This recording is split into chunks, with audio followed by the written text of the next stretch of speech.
Même si c'est pas facile, ce qui est extraordinaire avec la crypto, père ou mère de famille. La première chose que je leur ai dit, à force de me voir bosser et de m'entendre parler, ça a fini par éveiller la curiosité de mes enfants. Alors j'ai eu une grande discussion avec eux sur l'investissement en général et l'investissement en crypto en particulier. Et derrière, j'ai eu cette fameuse question: papa, est-ce que tu peux investir pour moi? Si je te donne 10 euros, est-ce que tu peux les investir pour moi? Cette question-là, elle est sortie de la bouche de mon fils. Je t'en ai parlé dans la vidéo sur le Toncoin, la dernière vidéo que j'ai fait sur cette chaîne. Tu la trouveras par ici. Mes enfants sont encore jeunes, on a eu la chance d'avoir des jumeaux, un garçon et une fille. Et aujourd'hui, j'ai encore plus de chance de leur faire passer certaines connaissances que l'on n'apprend pas à l'école. Parce qu'ils n'ont pas vraiment la culture de l'investissement. Ils écoutent ce que je dis, ils voient ce que je fais, mais pas plus. Et alors avant qu'ils attrapent la culture de l'investissement de leurs grands-parents, qui est celle du livret A, je me suis dit que c'était peut-être pas idiot que de leur mettre le pied à l'étrier. Et puis je me suis dit aussi que pourquoi pas vous partager tout ça en vidéo. C'est peut-être une question de génération. Et petit à petit, je me rends compte que les premiers holders de crypto ont pris de l'âge. Et qu'on n'est plus vraiment une famille de geeks devant nos charts toute la journée, mais qu'on est maintenant peut-être père ou mère de famille. Maintenant, revenons au sujet principal de cette vidéo. Comment investir pour nos enfants? Il faut savoir qu'avant d'accéder à la requête de mon fils, j'ai pris en compte plusieurs contraintes. Il m'a fallu rester simple, il a fallu que ça reste visuel, qu'ils aient accès à leur investissement de manière visuelle. Comme je te le disais, mes enfants sont mineurs, donc c'est pas possible de passer par un exchange.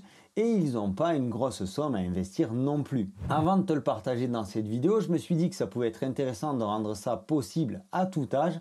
Quoi qu'il en soit, c'est quelque chose qui est porté sur le long terme. Et l'un des objectifs de cet investissement, c'est de comprendre la mécanique de l'investissement finalement. Sache que je reviendrai régulièrement sur cet investissement, alors abonne-toi si tu veux suivre les mises à jour. Je vais te faire une petite aparté concernant l'argent de poche. Dans notre cas, on leur donne une certaine somme. Et de cet argent, ils doivent nous payer une partie en impôts.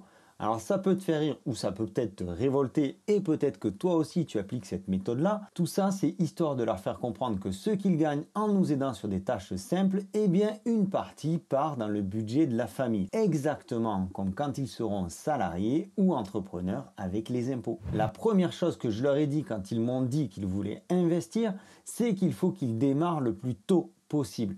Et c'est une bonne chose parce qu'à 12 ans, c'est quand même très tôt. Et même si c'est pas facile et si le montant est faible, voire très faible, ce qui est extraordinaire avec la crypto, c'est qu'on peut le faire justement avec des petits montants. J'ai eu beau me creuser la tête et j'ai pas trouvé ça possible avec d'autres solutions. Bien entendu, l'immobilier c'est très compliqué, à part le livret A, mais moi je considère pas ça comme un investissement. Ça reste très compliqué d'investir quand on est mineur et qu'on a une source d'investissement qui est relativement faible. Et puis quand on est jeune, on se dit qu'on a le temps.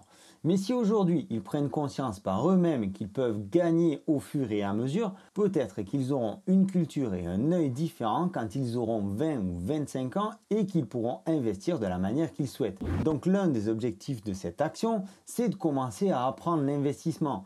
Quelles sont les émotions que ça procure, que ça provoque, quel est le travail qu'il faut faire, apprendre la patience. Et puis plus tard, voir sur autre chose que de la crypto. Comme je te le disais, c'est actuellement pas possible puisqu'ils sont mineurs et que le livret A, je ne le considère pas comme un investissement. Alors si jamais tu es inspecteur des impôts et que tu regardes cette vidéo, je me suis toujours posé la question pourquoi les mineurs avaient le droit d'avoir des comptes type livret A et pas forcément des comptes de crypto ou d'exchange, etc., etc. Si tu as la réponse, je suis preneur. Parmi les choses importantes que je voudrais qu'ils comprennent, c'est qu'il faut du temps. Et toi qui regardes cette vidéo et qui pense être riche en 3 mois, tu es comme mes enfants, tu connais rien et tu crois encore au Père Noël. Alors c'est beau de rêver, mais faut pas exagérer non plus, même si à 12 ans, il ne croit plus au Père Noël, on va mettre les choses en place pour qu'il se rende compte qu'il faut être patient. Cette vidéo s'adresse aussi à toi qui cherche peut-être des solutions très simples et qui veut passer un minimum de temps, qui a peut-être une petite somme à investir ou peut-être une plus grosse somme, mais pour toutes les raisons que je viens de t'évoquer, tu veux mettre un premier pas dans la crypto. Alors je te le redis une fois de plus, il va te falloir garder une vision long terme. Et je t'invite à regarder cette vidéo vraiment jusqu'à la fin pour comprendre tous les rouages, toutes les mécaniques de ce type d'investissement. Investir sur quoi, comment et où? Alors si tu as vu la vidéo, j'ai proposé à mon fils d'acheter du Toncoin. C'est déjà un premier pas. Dans cette vidéo aujourd'hui, on va passer sur quelque chose de peut-être plus porteur, plus régulier, plus classique. Et on va le faire par achat régulier, tout simplement parce qu'il y a un petit montant à investir et on va le faire une fois par mois. De mon côté, je vais utiliser SafePal. Alors pourquoi SafePal plutôt que MetaMask? Certainement par habitude. SafePal reste visuel, pratique et ça donne une notion de responsabilité avec la fameuse phrase SID, avec la fameuse phrase de 12 mots. Bien entendu, je ne ferai pas les achats directement sur SafePal, même si je pourrais. Je vais passer par un exchange, je vais choisir BitGet avec lequel je travaille depuis très longtemps, puis je transférerai sur SafePal à hauteur du montant que souhaite investir chacun de mes enfants chaque mois. Je vais peut-être également regrouper plusieurs achats pour transférer à cause des frais qui peuvent être exponentiels ou qui sont variables selon la période à laquelle on effectue le transfert. Et c'est pourquoi je n'achèterai pas d'Ether. Alors peut-être que ça peut te faire bondir et effectivement l'Ether a du potentiel sur le prochain bull run. Mais je n'achèterai pas d'Ether ni aucun token ERC20, donc pas de link en ERC20 par exemple. Bien qu'aujourd'hui tu puisses les transférer vers le portefeuille SafePal de ton gamin, le problème c'est qu'en plein bull run, tu vas payer une blinde de frais parfois plus élevés que la valeur de ton actif pour pouvoir les convertir dans une autre crypto ou pour pouvoir les transférer sur un exchange.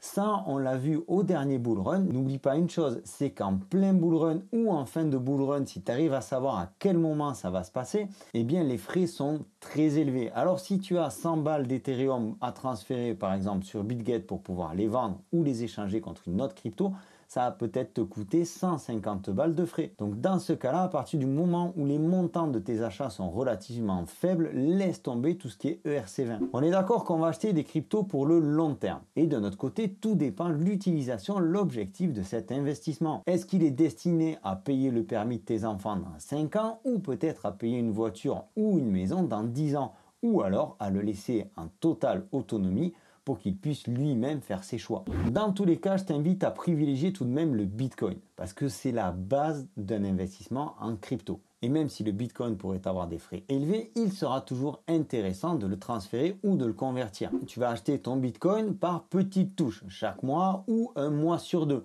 Et par exemple, le mois d'après, tu vas acheter un peu de Solana. Alors pourquoi du Solana? Ici, c'est un exemple, mais le Solana présente des frais de transfert très peu élevés. Ajoute à cela la hype qui est en train de se dessiner autour du sol, ça en fait un candidat idéal pour ce type de portefeuille à petit montant. Donc un mois sur deux, un peu de Bitcoin et un peu de Solana. Et une fois de temps en temps, peut-être quelques pépites que je te partage sur cette chaîne. Garder la vision long terme, ça veut dire aller jusqu'au bull run ou peut-être après le bull run. Et là, je t'invite à la plus grande prudence. Parce qu'après chaque bull run, il y a une période de bear market. Donc dans l'apprentissage, dans l'objectif de ce qu'on a mis en place avec mes enfants, c'est aussi de prendre conscience qu'il va falloir à un moment ou à un autre gérer la vente de ses actifs. Et comme je te le disais, je reviendrai régulièrement sur cet investissement. De notre côté, on a mis ça en place il y a à peine quelques semaines sur la demande de mes enfants et j'ai trouvé ça très excitant de voir leur curiosité. Donc si tu dois investir pour tes enfants, je t'invite à retenir plusieurs choses.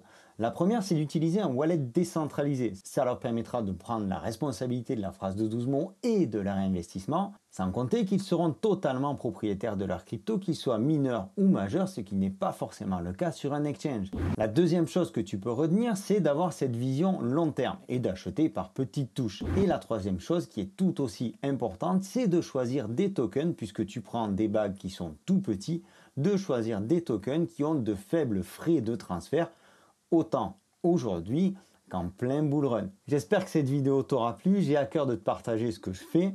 Si tu aimes le contenu de cette chaîne, je t'invite à t'abonner par ici. Laisse-moi tes impressions en commentaire. C'était Sylvain pour Objectif Lune. Prends soin de toi, de tes finances et de celles de tes enfants. Je te souhaite une excellente continuation et je te dis à très bientôt. Ciao!